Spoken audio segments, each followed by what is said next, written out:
बेटा जाओ अपने मामू के घर इफ्तारी देकर आओ। मामू तो नाराज है ना।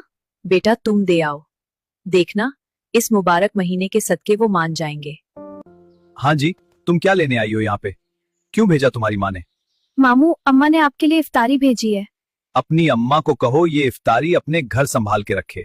मामू बस कर दे, रमजान का महीना है, मान जाएं। बेटा तुम मुझे ज्यादा समझाओ मत। कब तक आप अम्मा से नाराज रहेंगे? मेरे लिए वो मर गई और मैं उसके लिए मर गया। कौन था बाहर? रबिया आई थी बाहर, गेट से भगा दिया उसे मैंने। रबिया आई थी और आपने उसे भगा दिया? अली बेटा, कौन था बाहर? अब्बू, रबिया आई थी, मैंने उसे गेट से भगा दिया। अरे बेटा, उसे अंदर तो बुला लेते हैं। तुम दोनों बहन भाई की लड़ाई में मेरा क्या कसूर है?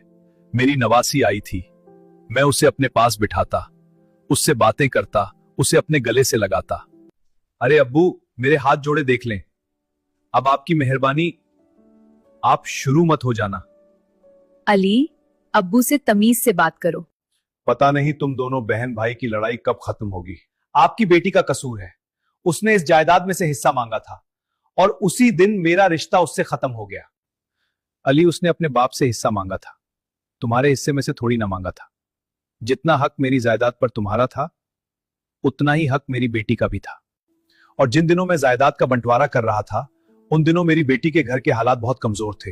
वो माली तौर पर बहुत परेशान थी, लेकिन उसने फिर भी नहीं मांगा, मैंने खुद दिया। तो क्या मैंने अपनी बेटी को जायदाद में से हिस्सा देकर कुछ गलत किया? अगर मैं अपनी बेटी को हिस्सा ना देता तो रोजे महशर मुझे उसका हिसाब देना पड़ता। और बहन बेटियों को देने से अल्लाह पाक रिस्क में बरकत डालता है।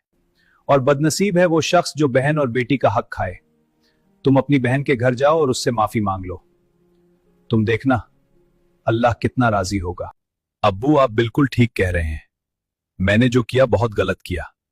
मैं भी जाकर उससे मिलकर आता हूं। अली, चलो किंजा से मिलकर आते हैं। बिस्मिल्लाह, मेरा भाई आया है। कैसी हो मेरी बहन? मैं ठीक हूँ अली भाई, आप कैसे हैं? अल्लाह का शुक्र। ये तुम्हारी ईदी। थैंक यू भाभी। मेरी बहन, मैं अपने किए पर बहुत शर्मिंदा हूं, मुझे माफ कर देना। बहनों का हक उन्हें जरूर दें, वीडियो को जरूर शेयर करें, क्या पता आपकी वजह से किसी को उसका हक मिल जाए।